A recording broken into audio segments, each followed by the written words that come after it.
আসসালামু আলাইকুম।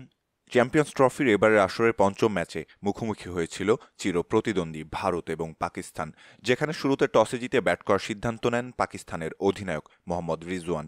টসে জিতে ব্যাট করতে নেমে ৪৯.৪ ওভারে ২৪১ রানে অল আউট হয় পাকিস্তান। পাকিস্তানের পক্ষে ব্যাট হাতে সর্বোচ্চ ৬২ রান করেন সাউথ শাকিল। এছাড়া ৪৬ রান আসে মোহাম্মদ রিজওয়ানের ব্যাট থেকে। শেষ দিকে ৩৯ বল থেকে ৩৮ রান করেন খুশদিল শাহ।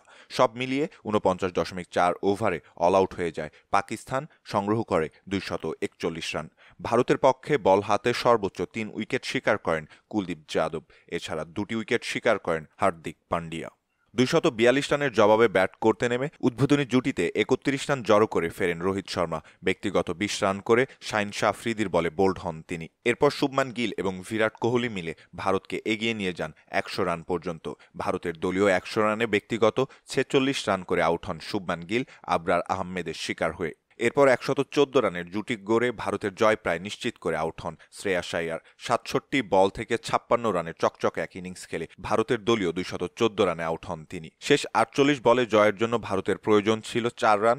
এমন সহজ সমীকরণের ম্যাচ শেষ পর্যন্ত জয় নিয়েই মাঠ ছেড়েছে ভারত। এদিকে এই হারের ফলে এবারে চ্যাম্পিয়ন্স ট্রফিতে টানা ২ ম্যাচে হারের মুখ দেখল পাকিস্তান, যে কারণে সেমিফাইনালে খেলার স্বপ্নটা কিছুটা ফিকে হয়ে গেল স্বাগতিকদের জন্য। সম্মানিত দর্শক, এই ছিল আমাদের হাতে থাকা সর্বশেষ ক্রিকেট আপডেট।